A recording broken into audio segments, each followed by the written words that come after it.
Hi, everybody. This is Andrew with East Orlando Chamber, and welcome to How to Create Irresistible Offers with Will Perry. He is back for a second round, and what I want to do before we get started is do a few pleasantries, and then I'm going to hand the deck over to Will to take over from here.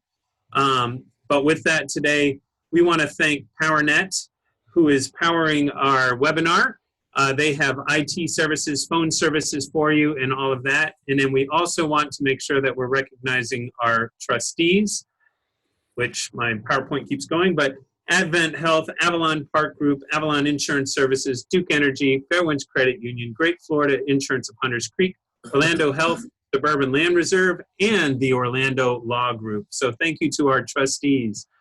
Just a real quick piece of upcoming events. I'm just going to do this because I'm afraid I'm not going to get the screen back. But for those that are, we have a nonprofit roundtable on July 22nd that's coming up. And then this is our East Orlando District 5 debate will be on next Tuesday. That will be streaming live through social media. Check out our Facebook page. That is being shown all throughout. We've got all three candidates from District 5. We want to thank Business Force for being our presenting sponsor, the Orlando Law Group, and the University of Central Florida for also sponsoring those. So if you're in District 5 or want to hear about what our candidates are saying, we have a full-blown debate which will be televised and or streamed live through all of the different social media platforms. So tune in next Tuesday, the 14th, from 6 to 7 p.m. Check out our Facebook Live. So without further ado, Will, you're back. Fantastic. I like that. I like that hyped introduction there. I think we should be able to share the screen. Should be able to go from here. So, well, welcome. And I know you've had some great pieces here. We had a great webinar. Unfortunately, we had another technological error. So those that got to see the last one, we did not have it recorded, but we are recording this one. He is streaming it live. So we've got you here. Are you able to share there, or am I? Let me try that again. It didn't pull up the window for some reason. Maybe this is why. Can you see it now? What's showing on your guys' end? Are you seeing the StreamYard side, or are you seeing the actual? Seeing a white screen for you, just real quick. Blank screen. Blank screen. A blank white screen. We just tested it, but then I screwed them up by sharing my screen. So we're for 30 seconds here. So sorry about that, everybody. Yeah, I don't know what happened there. It says StreamYard.com is sharing a window. And that's what's showing on yours. It's a white screen. So you don't have my full presentation? We see a white screen. Interesting. All right, so I'm going to close it and reopen it. We'll try from there. Mo, any tricks that you can give us for that? Yeah, actually, so it seems StreamYard is sharing. Let's try this again. There we go. There we go. You got it. You need my help. There you go. All right. So one more time, not trying to drop the hype here, but Will Perry is back, and he is going to show you how to create irresistible offers. We're going to hold questions to the end, so just go ahead and put them in the chat box, and then with that, please feel free. We'll answer those and get to you. If we got to run over a little bit, we did that last time because we had so many questions. But Will, we've got a bunch of folks here from all over. So let's teach them how to come up with irresistible offers that we can share with our members and with our potential clients. So take it from here. I'm really looking forward to sharing this with you guys today. This is a spin-off component of our presentation from 2 weeks ago. So this next hour is really geared specifically directly towards you guys. Want to give you actionable tips and strategies that you can implement into your businesses. And even though I specialize in online sales, e-commerce, and online business, all of these strategies are applicable to just about any business, whether it's service-based, brick and mortar, etc. We're talking fundamentals that 9 times out of 10, many businesses are missing. And when we learn how to create irresistible offers, we're able to drive more sales faster. So I'm going to give you guys the tips and tricks and all the ins and outs of how to create irresistible offers today, as well as some examples. And we're going to do some things on the fly too. And as well at the end, if you guys want to jam for a couple minutes on how to create offers for your specific business, stick around. More than happy to spend a couple minutes with each of you and throw some ideas your way. So without further ado, I'm Will Perry, CEO and CMO of Reason. We're an Orlando-based ad agency, digital ad agency, and we specialize in digital sales. So everything we do is direct response oriented, and it's geared towards driving revenue online through digital marketing. So what we're going to cover today are three main topics, and then we'll kind of break all of these down. Why people aren't buying from you, what's keeping you from 2xing or 3xing revenue, and how to acquire more customers faster. So we're going to break all those pieces down into detail and hopefully save about 20 minutes at the end. Depending on what sort of flow I get into, I can tend to go very long-winded on stuff like this and just nerd out. So I'll try to be mindful of our time so we can sneak in some questions there too. So, and then who this is for. So if you are the CEO of an e-commerce brand, the CMO, the marketing director, or the marketing manager, or if you want to start an online business, all of this information is completely applicable to you. So you're in the right spot. This is going to be very informative and specifically for you. So, so why listen to me? Like just in 30 seconds, overall, I've been able to build quite a bit of notoriety and credibility for ourselves and for our brand. We've been able to generate more than $13 million in sales with the strategies that I'm going to share with you guys today. And it's just purely all comes down to execution. And so you guys can feel really comfortable knowing that this stuff works. And it also comes down to the implementation and following the steps in order to make these things happen. So these are strategies that we use every day to drive sales online and offline. And so I have 100% confidence that they would work for you. Here's just a couple of brands that we've worked with. We're Facebook marketing partners, Google marketing partners, Shopify partners, Klaviyo partners. We've been recognized by Agency Spotter in 2019 and 2020 as a top ad agency. And we've probably consulted, I don't even know at this point, probably 200 more online businesses. So the good thing about that is that we are able to see cross-industry, and a lot of businesses have a lot of the same gaps and obstacles and challenges. And that was the reason for sharing that. And so without further ado, let's just kind of dive right in. You guys might remember this slide from 2 weeks ago. One of the core common problems that most businesses have is they lack a unique and compelling sales message. Whether you're a service-based business, maybe it's on the IT side, like you guys, Mohabin, and you guys want to learn how to get more leads. We need to refine that sales message and create an irresistible offer that gets more people into your sales pipeline. We're going to touch on how to do that. You could be a coffee company like we had from 2 weeks ago as well, where it's a super competitive space, kind of saturated, but at the end of the day, if you create a unique and compelling sales message and an irresistible offer for people to try the product, you will be able to again, fill your sales pipeline. And these sort of strategies are what I love about what we're going to talk about today is especially in super competitive businesses. Like just think law firms, think lawn care services, think IT, right? Where there's thousands, maybe even hundreds of thousands of competitors throughout the US. But if you get your sales process right, so much of what we're going to talk about today has more to do with sales process than it necessarily does with marketing. I'm a huge believer in the cross-section of sales and marketing and using marketing for the sales process and vice versa. And so, basically this whole topic of when there's a lack of a unique and compelling sales message, the strategy that should be implemented is creating an irresistible offer. And this is the really important point if you're taking notes, that removes the risk of purchase. especially in those competitive businesses, right? Think IT, think lawn care, think coffee, think lawyer, law firm, right? Like most everyone's kind of selling the same thing. So how do I remove that risk of purchase? We're going to go into that. So, and building off that previous slide, if the message is bad, the marketing will fail. Ryan Deiss is someone that I kind of look to as a mentor. He's the CEO of digitalmarketer.com. Digitalmarketer.com is basically like an online training, call it university. So you can get digital marketing certifications. They basically sell education, right?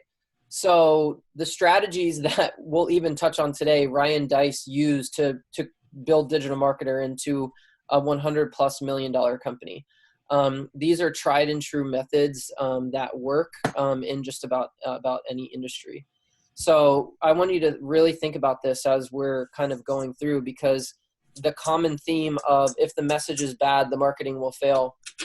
Think about how many times, as a business owner, we've thought to ourselves, oh, well, my, Facebook ads don't work, or Google ads don't work, or website's not working, or social media posts aren't working. It's important to really point out that Facebook ads and Google ads and social media, these are vehicles, right? It's a billboard. It's a place to display a message. When the message is bad, of course, the Facebook ads will suck, the Google ads will suck, the billboard will suck, the social media will suck. And so what we're going to talk about today is how to improve that message and how to get people taking action, which is the name of the game. I'm not big on brand awareness and all the things and wasting your time doing a bunch of activities that don't generate revenue. I'm all about how do you create a hook that gets someone interested? How do you tell them a story that solves their problem, and how do you get them to buy? That's what the core elements of direct response marketing are. And especially for, unless you're Google or Apple or Starbucks, none of us have billions of dollars to invest into brand awareness in order to generate frequency for our company in non-competitive, or I should say in super competitive markets, right? Unless you're Morgan & Morgan, right? So there's a good example of that. So the kind of carrying that forward is that with the messaging, and this lends into offer creation, is that all of your messaging throughout your marketing, again, whether you're in IT, in law, selling products online, your marketing message needs to help your dream customer establish a new belief. If they do not establish this new belief, they will not buy. Another way to think of this is that when you sell hope, people take action, right? Like if you have a kidney stone and the doctor's like, hey, I can fix that for you, you have hope, right? You're willing to do whatever it takes to solve that pain or to solve that problem. And so getting people into your marketing funnel, into your sales funnel, into entry points in your brand, whether it's the website, the email list, your ads, your social media, etc., the message and the hook of the compelling reason why someone should pay attention to you is how we get this process started and helping them establish a new belief. Because when they do establish a new belief, like I'm doing with you guys right now, I'm challenging your beliefs and we're digging into creating some new beliefs. And, at the end, which I'm not going to do this, presenting an offer, you probably would be more likely to take me up on that call to action, right? And so what's really important to point out here is that your product and your service is not your offer. So if you sell a widget, that's not your offer. If you sell, if you're a divorce attorney, that's not your offer. Your offer is how your product and service solves my problem, and most importantly, based on my level of pain and perceived risk. So how this relates to creating a promise. You guys have probably heard, like, what is your promise? What is your why? Or what is your unique selling proposition? These are all cliche terms that, if we've been in business for a while, we've probably heard at one point or another. The problem with most small and medium-sized businesses is they create their marketing message based on what makes their brand so great, right? So we're the best because XYZ, complete the sentence. when instead, how do you create a marketing message that speaks directly to your consumer, right? So how do you basically develop copy or say things that are more important to your consumer than are important to your brand and what you want to push? This is what's called a push and pull strategy. So instead of pushing your agenda onto your dream customer, I want you to pull them in based on their wants and desires. And that is a very core component on how to create your offer, because it's based on how to solve their problem. When you put something in front of them that solves their problem based on their interests, they're going to take action and they're going to take you up on what you're offering. And so kind of how this all relates is that it is really tough to sell something that isn't unique at all, right? So some of our, businesses that, are in every city across the US, right? Let's just use the same examples. Lawn care, AC and heating, law firms, IT companies, right? Like, it's hard for the consumer to tell the difference between ABC company and XYZ company. So if you understand that dynamic, that it's hard for them to tell the difference between ABC and XYZ. I think I have this. Okay, it was one more ahead. What if you just made it really freaking easy for them to buy from you, right? Stop making it so hard for them to buy from you. So we're going to talk about how to do that, because the more expensive the product, I wish I had these slides reversed, but the more expensive the product, the longer the sales cycle, right? So if you're selling $1,000 a month managed service, probably a 60, 90, even 180-day sales cycle at times, unless you're really freaking good at sales, which is possible. And you could probably sell that in one or two sales calls. But the more often than not, the more expensive the product, the longer the sales cycle, right? So if you've got this long sales cycle and you've got this expensive product and you add on top of that, there's a lot of other competing businesses in this space and it's saturated and it's super competitive. How do you just make it really easy for someone to buy? And so that's what lends directly into this topic that we call the value ladder. The value ladder is not a philosophy that is something unique to us. Russell Brunson, who is just a legendary digital marketer who's learned a lot of things from Dan Kennedy, who you can see this quote here at the bottom, teaches this concept about the value ladder. So the value ladder, and then what I've done differently with the value ladder is I've added difficulty in terms of steps. So think of blue as cool and easy, and think of red as hot and difficult. And I'll explain that, and that'll make sense. It's 10 times easier to get someone to come in through a lead magnet offer. Lead magnet offers are things like quizzes, surveys, ebooks, right? It's super low risk, but it's high converting, right? These lead generation strategies are used in service-based businesses all the time, right? Like, think about software companies that do free demos or things like that. These are more lead magnet offers. It's super low risk, but I get people into my funnel. Where most people fall short is they don't know how to upsell from the lead magnet offer. So let me just kind of take a step back real quick and touch on what the four main types of offers are. You've got lead magnet offers, you've got tripwire offers, you've got mid-priced offers, and then you've got additionally high ticket offers.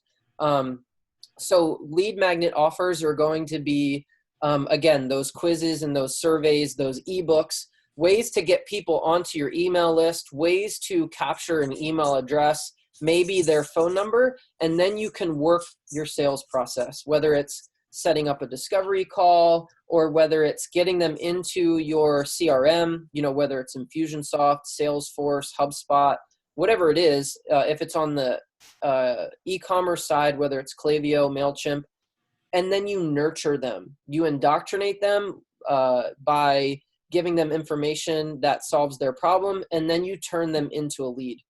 So that's how you would use a lead magnet offer to get someone into your sales pipeline. That's the easiest way. It's more of a quantity than a quality sort of strategy most often.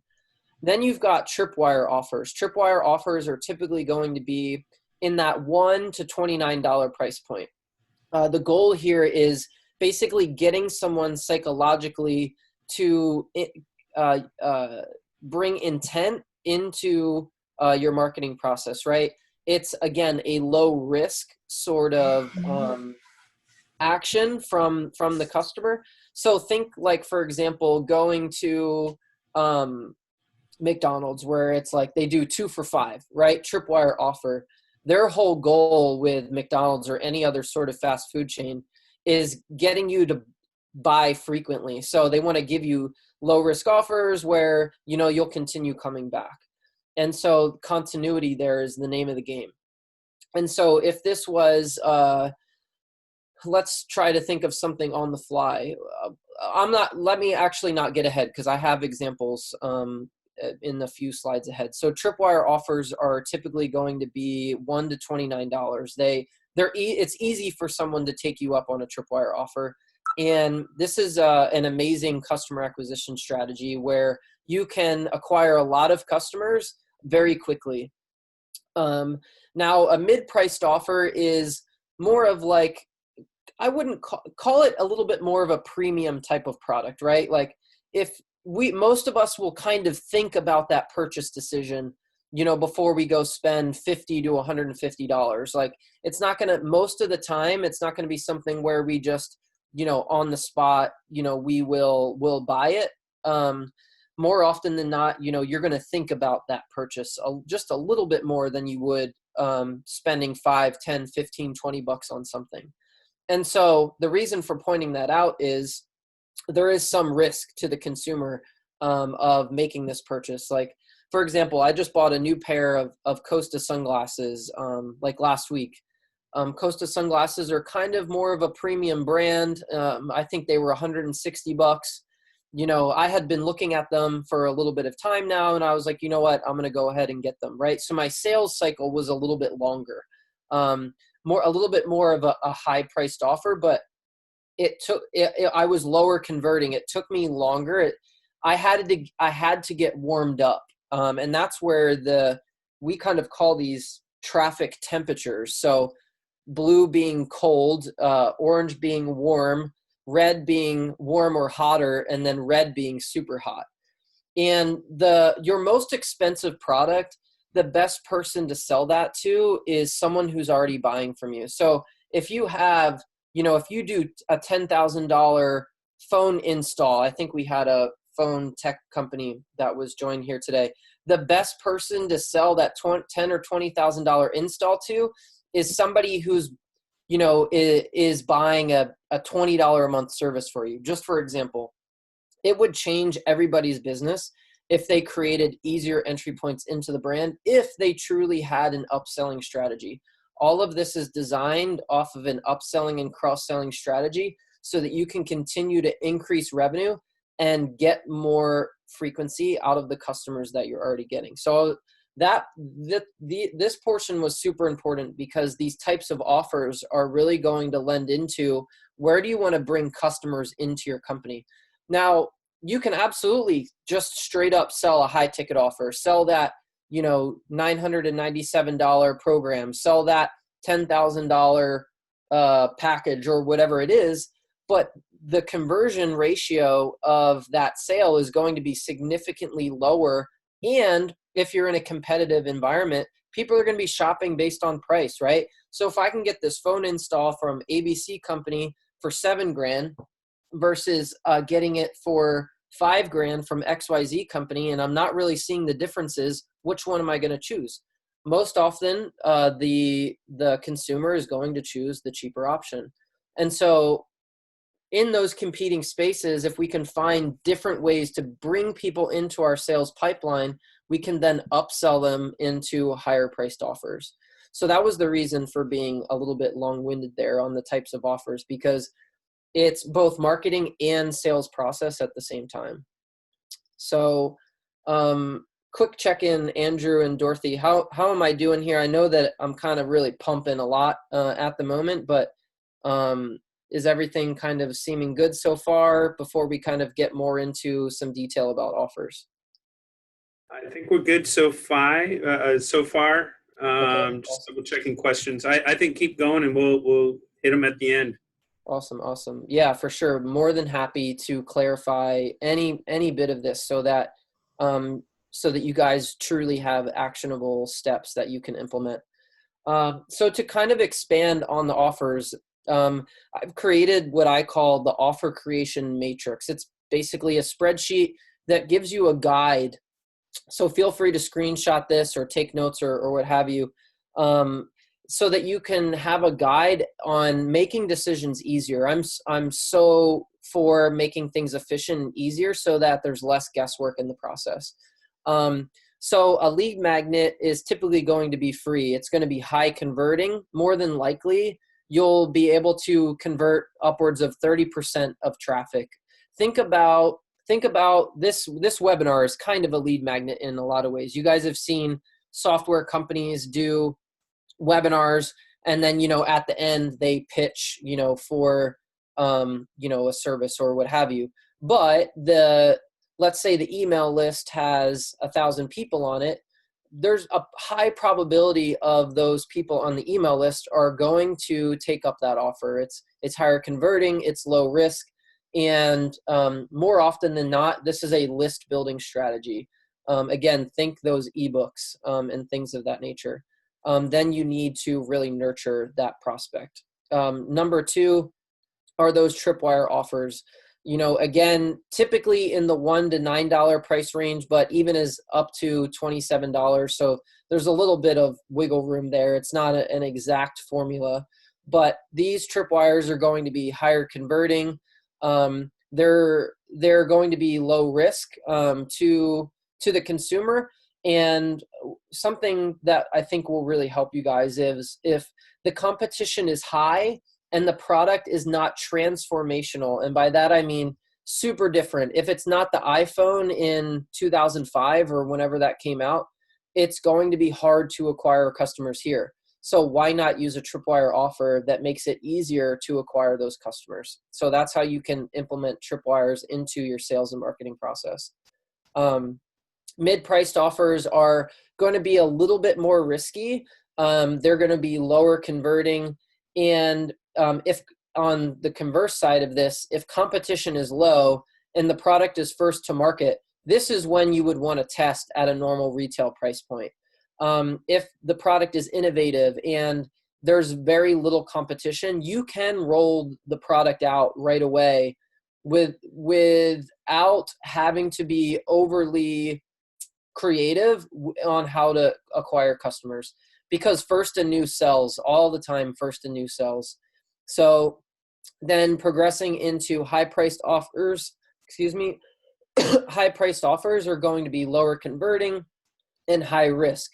So again, if competition is low and the product is first to market, you can come right out of the gate selling that $500 iPhone because it's nothing that anyone's ever seen before, and the early adopters will buy it, and then everyone eventually will start to take on that behavior.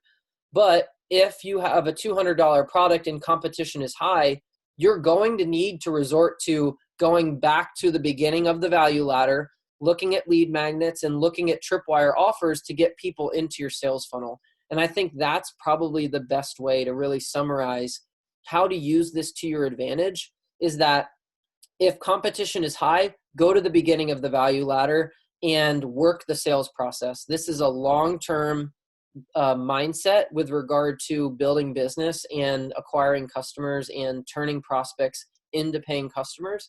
And it's what you will need to do in order to significantly generate more revenue. So let's touch on now the parts to the irresistible offer. So we kind of understand messaging now. We understand a bit more about what our consumer wants. We understand the types of offers. And now how do we roll that all into one and create an irresistible offer? So there's 5 components that I kind of consider as part of the irresistible offer. One, you've got the sales message. I just grabbed something that everyone can probably relate to or has heard before. Lose 10 pounds with 90P90X in less than 90 days. That sales message is a hook. It creates curiosity. It gets you interested. And it entices you to want to learn more of, well, how exactly does that work, right? The benefit is what this product will do for me. So we talked a little bit about earlier about the difference between creating a message that is more about you and your product or your brand than a message that is purely about the benefit to the consumer. So what can you do for me? Like, what problem will this solve? What pain will this take away? Focus your marketing message on that. Number 3 is then the product itself. You know, I know so many of us fall in love with our product and our service, and we believe and we know that it can help people, but we never find out a way in order to share that with the world, maybe is a good way to put it. And we're so blinded most often by the features of our product that we neglect these other 4 areas. And this is the difference between earlier of your product is not your offer. Your offer includes the product, but it is not only the product. In addition to that is going to be the payment terms. So is there flexibility? Like, are we making it really easy for someone to buy from me? Is it, you know, if you're selling a $2,000 program, are you only looking for the $2,000 up front? Or can I make 10 payments of $200 a month, right? That flexibility in the terms of the deal lowers the barrier of entry, and it lowers the risk for the consumer, right? So taking all of these things into consideration. And then lastly, the price. So if I don't understand what makes you different, and I don't understand what this will do for me, and it's super hard for me to buy, of course I'm going to shop on price. However, if I understand what this will do for me, and there's flexibility for me to get on board, and it's at an affordable price or at a price that I understand because I see the difference between ABC company versus XYZ, I'm going to take you up on that irresistible offer, and I'm probably going to buy from you. And so, guys, I really want to stress the importance of these 5 components to creating an irresistible offer, and then looking at this previous slide with the types of offers as the entry points into your sales process. I know this is about marketing, but it's more about selling. Like, how do you take sales psychology and use it in your marketing? That's where I think most people miss, is that they create these banners and they do these events and they sponsor, you know, the chamber, and, you know, they support this XYZ thing, and it's all brand awareness, right? Like, at the end of the day, we have to drive sales from our marketing. And if our message is poor, our marketing will fail. And so it's more about sales psychology and consumer psychology, and bringing them in based on their wants and desires, and lowering their risk, the consumer's risk, and really making it easier for them to buy from you. Most likely, if you've struggled to increase sales or scale sales, it's because it's too difficult for your customer to get started.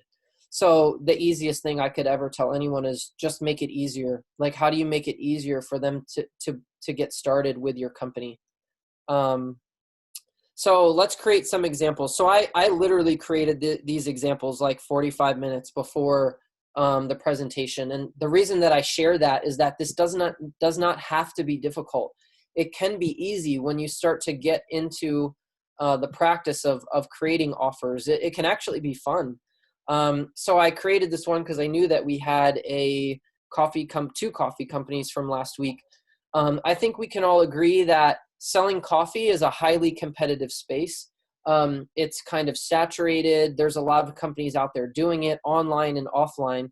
But instead, if we really love the aspect of selling coffee, and we love our brand, we love our coffee, again, how do we reduce the risk of people buying our coffee? How do we make it easy to buy? So I created offer number 1. So how easy would it be for me to try Black Bean Coffee Company if I got my first month shipment for free, and all I had to do was pay $9.99 for shipping, and then I could cancel anytime? Remember, continuity is the name of the game. So make it easy. We all want reoccurring revenue in our businesses. how do we just make it easy for someone to get into our recurring revenue model? Because if there's 15 coffee companies out there marketing coffee subscriptions, how do we just make it easier for someone to come into Black Bean Coffee Company? Offer number 2, this is what I call a 3-option offer. An example that I remember from a book that I read a really long time ago was, let's say that you were going to the grocery store and you were doing a demo and a tasting of different jellies and jams, that you had. And on the first example, you only displayed 6 options for someone. Maybe you had blackberry and strawberry and grape and peach and mango and all the things. And you just showed these 6 different jellies. You allowed someone to taste them. The buying experience in this scenario would be much less overwhelming than if in scenario 2, there were 20 different jellies and jams to try. Like, how much more difficult would that decision be in order to make that buying decision where there was 6 options versus 20 options? And so this 3-option offer that I call it is more of this is a very modern day digital marketing sort of strategy where you would actually create what's called a sales funnel. So instead of using your website, you would actually create landing pages that were geared towards selling. Think like advertorial in a way, where you present the problem, you agitate the problem, and then you present them a solution. And then you give them 3 offers in order to buy. Hey, you could try Black Bean Coffee Co. and get 15% off your first purchase. Or you could buy 3 bags and heck, I'll give you 1 free and you'll save 30%. Or heck, if you're even willing to buy more, and you buy 5, I'll give you 2 bags and then you'll save 40%. And so going this 3-option offer route is what actually helps make your digital advertising a bit more profitable, because you're covering more of your expenses up front by getting people to buy more product. The only downside to this is then the sales cycle is longer before they return. So you can either protect profit up front, or you can make it easier for someone to experience your product. So that's an example for a coffee company, a physical product that could be sold online. Now, here's an example for a service-based business. So I think we can all agree again that lawn care services are one of probably the most competitive spaces in terms of building a business. So I created 2 offers. What if, so we all know it probably costs $25 to $35 or $50 to get the lawn mowed. But what if ABC Landscape Company said, hey, you know what? Like, we feel so good about the service that we provide that in all of our ads, we're actually going to say, hey, first service free. As someone who would probably be moving into a new house or something like that, and I saw this ad, I'd be like, man, that sounds easy. Like, I'll give ABC Landscaping Company a shot. So then ABC and his team come to the house, they give me the free service and they're like, hey, Mr. Perry, if you thought that your service was satisfactory today, we offer 2 different options that, we could help you with this service monthly. We could either do 1 time per month for $35, or we could do 2 times per month for $50. So if we think back to our value ladder strategy, the tripwire, right, is the first service is free, or first service for $10. Then I'm selling them on my mid-priced offer, and I'm giving them a better deal to spend a little bit more with me. And I'll say, heck, you know what? I'll give you a little bit off if you do 2 cuts per month on this $50 option. And then we're getting into that continuity program. So we took a very difficult business that is super competitive. We made it really easy for someone to enter into an engagement with the lawn care business. And then we upsold them into the continuity program and gave them an offer again to stay on board. So this is what I meant when I said that, like, this strategy can be applied to just about any business. And if you can apply it to lawn care, you can apply it to just about anything. It just takes a little bit of brainstorming and understanding, moving people from point A to point B to point C to point D. and you will grow your sales process. So that's a couple of examples there. So notice how easy we made it for you to become a customer. And that's how we can grow more sales faster, is just by making it easier, especially in competitive industries. So I want to touch on this example again that we touched on 2 weeks ago, that some of you guys may recall, about Purple Mattress. This is a brand that we're probably all familiar with. They sell a pretty commoditized product, being mattresses, and yet their projected revenue in 2019 was $400 million. And I want to break down the art of the irresistible offer to you guys, that Purple used in order to acquire customers. We all know that they have great ads. They have great video ads, and they spend millions of dollars on these video ads. And, that's besides the point. But the point in the structure of the offer is that they've taken more than just the mattress, and they made it a lot easier for me to try it.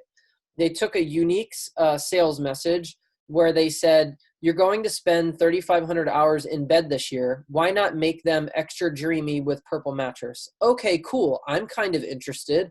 And then when I show up at the Purple Mattress store, or wherever I can buy Purple mattresses, they're like, hey, you know what? Not only do we think that we have the best mattress, we're going to give you free sheets and a premium sleep mask when you buy our mattress, which is $150 value.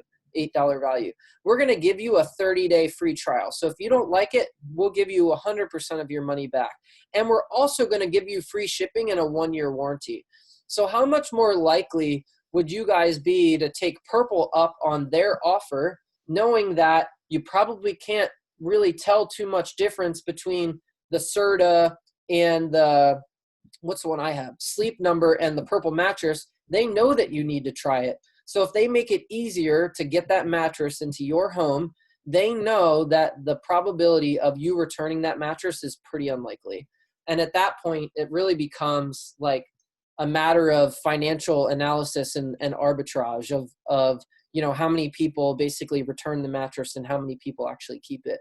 But I want you guys to see how simple this ad is. This is a Facebook ad, and it all comes down to consumer psychology, understanding what the objections are of someone buying, overcoming those objections with your irresistible offer, and just making it really easy for them.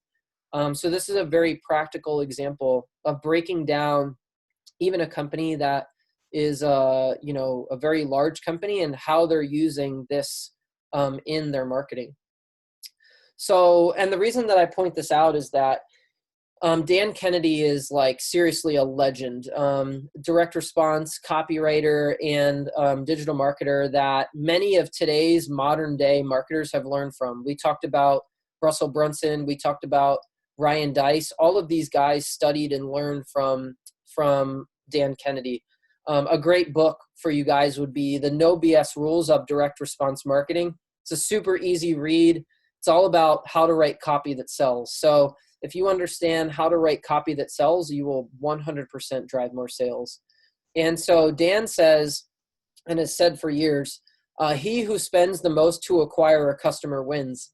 And the reason that I want you guys to really think about that is that he who owns the gold rules, right? And so, it takes dollars in order to market. It takes dollars in order to generate sales. And those that are willing to do that are the ones that thrive and succeed. And so, I want you to think about, what if you acquired 100,000 customers on a $9 product and then upsold 20% of them into a $49 product?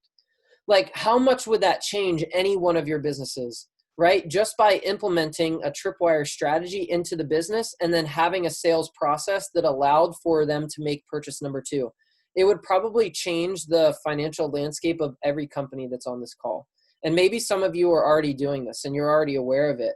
But then you could sell the people that bought the $49 product into the $1,000 solution.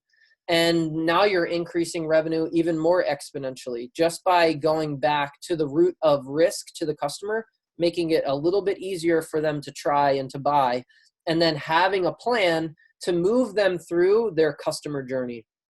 So that's that one piece. But from what I have found, the reason that most of you won't do this, and from what I've gathered, and this is also from my own personal experiences in my own business and my own investments in business ventures and things like that, is that we get too short-term focused. We're so focused on making the one sale right now because we need the money, or we need it in order to help our company survive and thrive.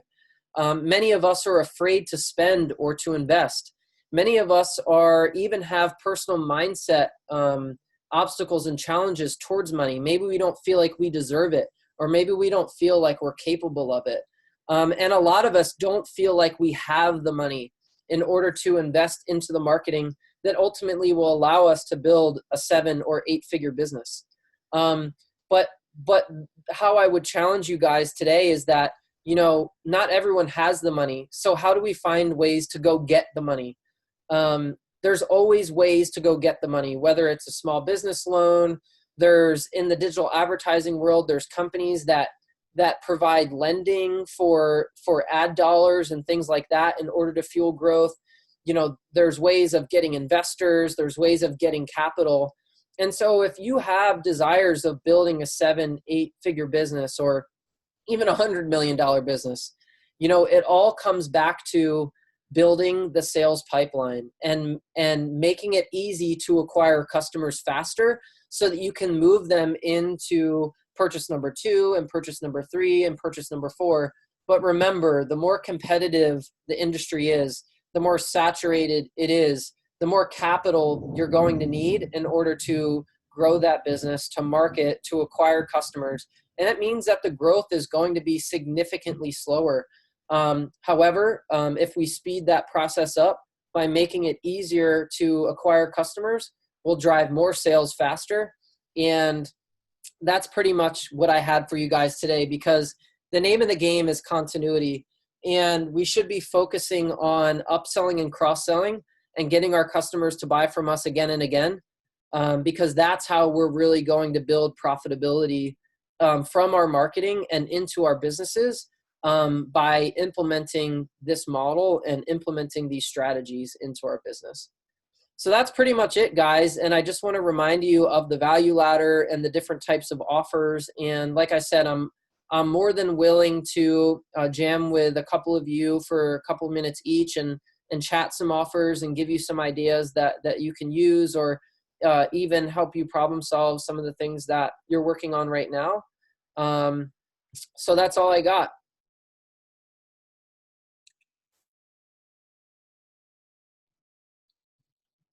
Andrew, Dorothy, are you guys there?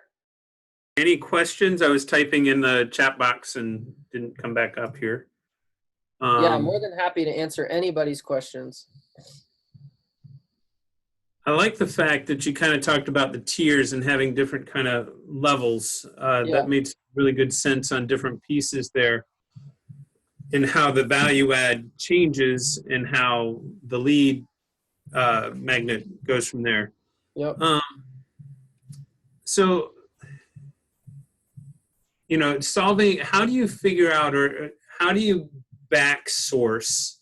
Yeah. Because you talked about finding, solving a person's problem, and all of us have products, but are there any good tricks or methods to look at? So when I'm putting my messaging out there, Yep. to how do I go about that to find, I've got a great product. I know it solves many things, but what do I target? How can you back talk us from Great question. finding the solution and then working it back? Yeah, great question. So let's stick with the coffee example. One of the best ways is to read reviews from your competitors. So, let's actually use the IT company thing and share a little bit for Mohammed. So let's say that you know of 10 competitors in the city of Orlando. If you go read all of the Google reviews of all of those 10 competitors, you're going to find out probably most of the objections that people have about buying IT services. Maybe they're going to say things like, oh, ABC IT company servers were way too slow. So then you could overcome that objection by saying, we have the fastest servers of any IT company in all of Orlando. Boom, overcame that objection. Number two, you could, maybe the managed service fee is way too expensive at $3,000 a month. Okay, that pricing is an objection. Maybe it's that they only service Mac or they only service PC. So you could say, well, I'm willing to offer PC and Mac, right? So now you've made it a little bit more dynamic for that business that is not solely focused on just one platform. Or you might find like, oh, their ABC IT company's customer service was terrible. So in all of your marketing messaging, you could say, oh, we have a 4.9 CSR star rating from, Power IT Pro USA, right? And you could overcome that objection through your marketing message of sharing with them how you have premium customer service. So there's all of these different ways where, the simplest thing, just to recap, is go read the Google reviews from similar products and similar services, whether it's on Amazon or on Google or on Facebook. Go read all the 1, 2, and 3 star reviews and see what people didn't like. And then use that information in your marketing to overcome the objections of your consumer. Does that answer the question? Yeah, I like that. And somebody did type in, how does the 16-word sales letter work into this? My man, Tim, you remember the book from last week. Okay, so that was the other part that I was going to share. Can you guys see, is this coming through onto the screen? Connie, you got the book. I love it. Okay, so I'm going to give some things away right here. There are 10 questions as part of the 16-word sales letter. And this, when I copyright, this is exactly how I start. I go read the reviews of all the competitors on Google and Amazon. And then I get an idea for what people are saying. Then I literally write out these 10 questions onto a piece of paper. So follow these 10 questions with me. How is my product different from everything else I've seen? So I want you to answer that question in 10 different ways, minimum 10 different ways. If you can only think of 3, think of 7 more. What's in it for me? Again, do the same thing. 10 different ways of what is in it for me to buy your product.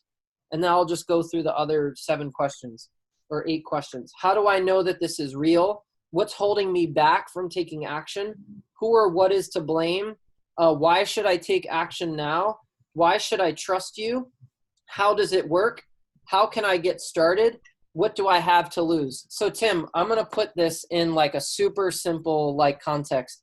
Think of every infomercial that you guys have ever seen on TV. The structure of every one of those scripts is in those 10 questions. If you guys can learn to overcome the objections of your customer through those 10 questions and then design and develop your marketing based off of that, you will literally crush it. That's how we are able to be so successful, because we know what the objections of the customers are, and we just overcome every one of them, whether it's in ads or emails, or you guys have all seen advertorials or long form sales pages that are landing pages. That's why those pages work, because they know what you're thinking and they know what your objections are. They just present the information. Then you're like, oh, wow, this is easy. I'll take them up on that offer. So hopefully that was a good, concise way of, blending all of that together. So do me a favor, because we've got some other new people that are on the call today. Show the book and what you recommended for everybody. Sales letter. This is probably the most expensive, 87-page book that you could possibly buy. I think it's like $39 on, Connie said, yes, it is. $39 on Amazon. But the author of this book, Osvaldo Albuquerque, was a copywriter for a company called Agora Financial. I know many of you probably don't know what Agora Financial is, but Agora Financial is call it a marketing company that is a publisher in the financial services space. So long story short, they publish information on stock trading and talk about a topic that people are highly skeptical about. But Agora is a more than $1 billion company.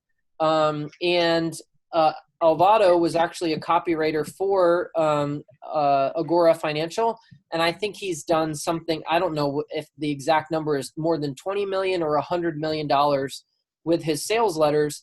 And so this formula is something that you guys can follow. If you follow the formula and just implement it into your social media posts and into your emails and into your ads and into your website, you're going to convert more traffic. You're going to drive more leads. You're going to generate more sales. And so that's how you can kind of tie all that together. Nice. And then you throw that offer thing in there, and it's just the cherry on top, right? So you follow the 16-word sales letter, you make an offer, and then people take you up on it. Very true. Let's see. Any other questions coming through? Tim, did that help?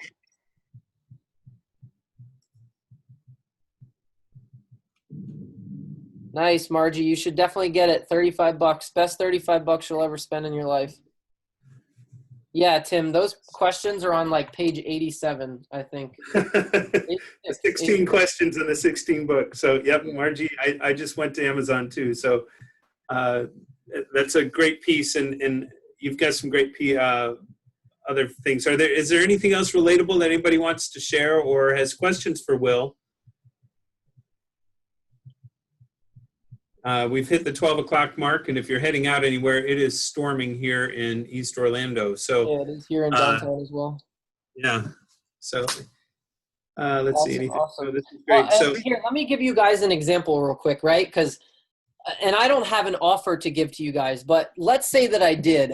I bet, what is there, 16, 15 people on this call? I bet if I made you guys an irresistible offer right now, I bet 80 to 90% of you would probably take me up on it. I would just love to hear how many of you would say yes, just for the sake of the example, right? I hooked you guys based on how to create irresistible offers. I overcame your beliefs. I helped you solve a problem. Now, if I said, hey, I'll design an ad campaign for you guys for free. Hopefully I don't get in trouble with the chamber for this. I'm not actually doing it. But if I did, then I bet you guys, probably 90% of you would take me up on that. Especially this for free, but even if you had a dollar amount, I think you would end up, you created the buzz, you created a solving of the problem, you got everybody drawn in. Now you do the sales pitch, and that's the hook. There you go. So, but I wanted to say that just for the sake of the example, right? That like any sort of presentation or an ad, like you can use the same formula in whether it's an ad, a presentation, an email, a landing page, a social post, any of it, to get people to take action. And that's what this is all about. And I think so many of us miss the ability of getting people to take action from our marketing. And that's why our marketing fails. It's because of the message. And when we figure that out, it changes the game. It changes the freaking game. Marketing has become so easy now because I know these formulas and I know these templates and I know what works, and they work every time, almost every time. Like there's obviously obstacles and challenges with every situation, but what would you say is your close rate when you guys put an offer out or do something for your company? Honestly, and I don't mean this arrogantly, probably 80 to 85%. So I think anybody on this call that if you would have a close rate of 80%, I think you would have everybody would jump at that option. It would change the business, completely change the business. I do come from, I'm a very unique in the sense that like I learned high ticket sales prior to starting the agency, and then I had to relearn it based on like my industry. And then I learned how to I'll give you guys an example. The entry point into our sales process is doing a free audit. So we get a lead, we do a discovery call. The only goal of this discovery call is to get people to commit to the free audit. On that free audit, I'm literally uncovering every layer of their business. I'm peeling everything back. And then I create this 40 to 50 page presentation. I do the presentation for them, position myself as the expert, tell them all the problems that I will solve. And then usually at the end of it, they're like, well, how do we get started? And then we schedule a proposal call. I go over the proposal and we pitch $5,000 and $10,000 retainers. Like literally that's the exact process. So if somebody has a product they're selling, just like go back to Connie, for example, she's got a number of things and she's got restricted with what she has. The CBD. so she's solving, she needs to go back and look at what products are, what are the people's problems that her products can solve. So if it's a medical condition or soreness or illness or whatever it may be, and then look at competitors that are out there that may not have the highest quality product that she's selling. She's selling a A grade at a premium price where there might be B and C grades out there. So, but people just, I don't mean to be rude, but people don't understand the difference between Connie's A grade and the other company's B and C grade, right? They don't get it. They don't understand that until they try it. So what's the difference between what Connie's selling here and what you can pick up at the local gas station that says we have CBD? Right. So they don't understand that. They don't understand the difference. They don't understand the differentiation. So how do we just make it easier for them to try Connie's product? Because if it truly is a premium grade, like, just get it in their hands, right? This is a competitive industry right now. It's highly saturated. How do we just, if they love it, they'll come back. The product speaks for itself, you know? So let's make it easier for them to buy from you the first time, you know, and then, you know, focus on getting them to buy month after month. Great. And then if you have something like what we had with, I think Peter's still on with Coffee Cravings, he's got the coffee maker, coffee machine, which is a high ticket amount. So now he's got to really find what solutions he's making on his coffee machine, because he's now at the top tier. Let me see if I can make sure that this pops back. He's at not this mid, but he's at the high level value leader of what he has. He has a very high premium product, correct? Because it's a high ticket number. Super long sales process. Yes, what we need is just to get the machines in so people try it free. Yeah. And when I can get them in, which is enormously difficult, then people love it. Right. But to get the machines in is like pulling cheese out of the moon. Yeah, for sure. And business is as rough as it has ever been. But I mean, we have the machines that we maintain, we sanitize, we clean, we refill, we do everything like you have a little Starbucks in your business. Mm-hmm. And still, just to get people to talk to you about being allowed to let them have free coffee for everybody, their staff, their clients for a week, is I'm doing something wrong. That's why I'm on every seminar to try to find out what is wrong with me, because I think it's crazy. Like you say, if you give a good offer, everybody would say yes. They're saying no to me. Yeah. They just don't want to talk about it. It really has a lot to do with the sales process and getting that entry point into the business, right? And so, you know, you might have to design a new service in order to get in front of your ideal customer. I'll give you a specific example, because I had to do the same thing with the agency. For a really long time, we got tons of leads. Like, I could run Facebook ad campaigns and get dozens of leads a day, but they weren't the right qualified lead. Those qualified leads were fewer and further between. So we did that for a really long time, and we said, you know what, I spent tens of thousands of dollars like on this stuff. And then I said, you know what, like, we're just not getting the type of lead that we really want. And we had to go back to the drawing board of realizing what our dream customer was. And our dream customer is an online business that is already spending $15,000 a month on Facebook advertising. Because what does that do? It removes all of the startups. It removes all of the people who are scared to spend, and it removes a lot of the guesswork in the beginning, right? So I had to say, you know what, I can't take these on anymore. And so what we did is we created a new entry point into the company. Since that time, we've partnered with 2 financial lenders. This goes back into the presentation. We've partnered with 2 financial lenders that actually give capital for ad spend to companies who are already spending. Like, could it get any better than that, right? Then they refer our company to us, and then I go into my discovery call, my audit process, and I close deals, right? So how could you go create an alignment? Maybe it's partnering with the distributor who already has your dream customer.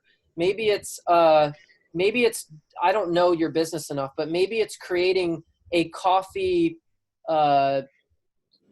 setup cleaning thing, and you do the lawn care service idea, and you say, hey, like, we're just, we're cleaning all the coffee stations in the entire building. Like, would you guys, like for us to do that?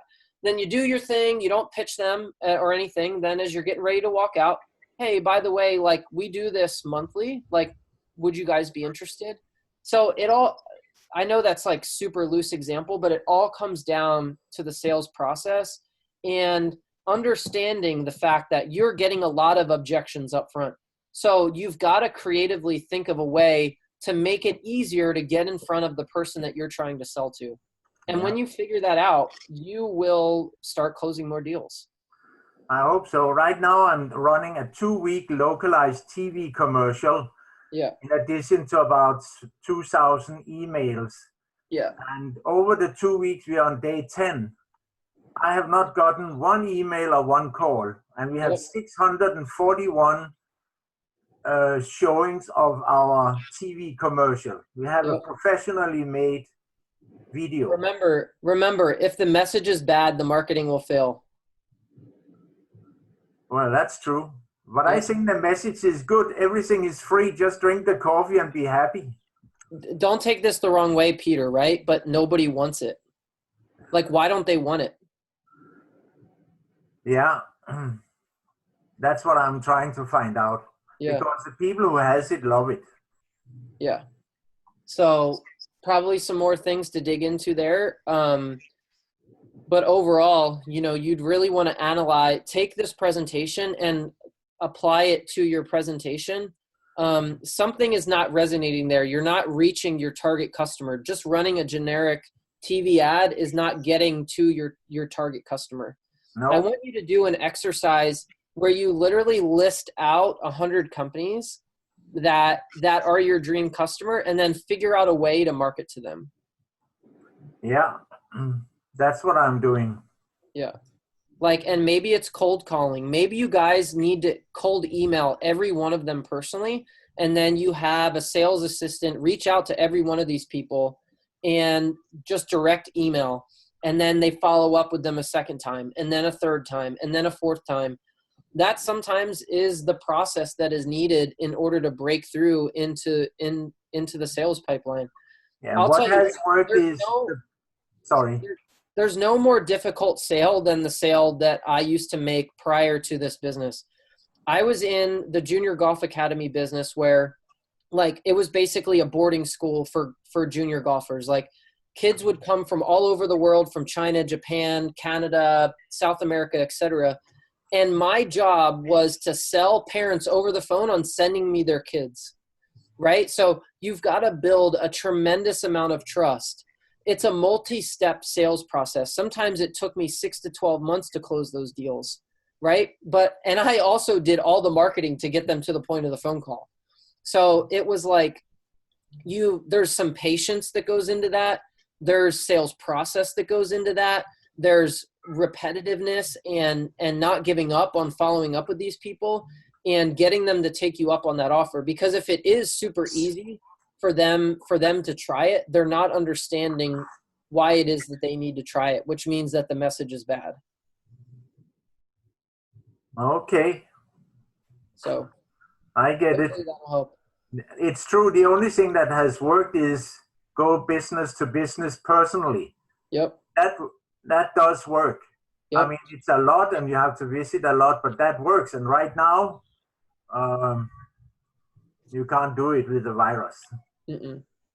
Yeah, it's going to be hard for you guys to sell through digital advertising and through direct mail and through TV ads. I don't think that's the right strategy for you.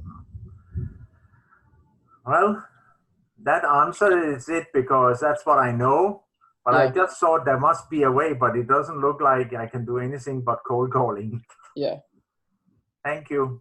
You're welcome. All right. Do we have any other questions? I know we've gone an extra 15 minutes for folks, but Will, we really appreciate you. You're welcome. You're welcome. Hopefully it was helpful.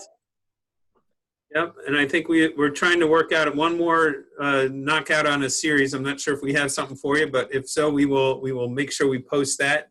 I know we discussed it before, so if there's one more add-on we can do for this for everybody, but I really appreciate.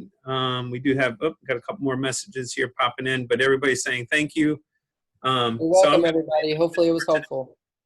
Yeah. Well, thank you, Will. It's great to see you again. My Stay pleasure. healthy, stay well, and For sure. tip is go grab that 16 word 16-word sales letter. I need to start collecting a commission on that thing because I've been telling too many people about it. But hey, it's a great read. I really recommend it to everyone. Need to do an Amazon bookstore. For sure. All right. Well, Awesome. Thank you, Will. Thank you, everybody. We appreciate it. We'll catch you soon. We've got lots going on. Just check the EOCC calendar for what we've got coming in. Thank you again for your time. Have a great rest of your week.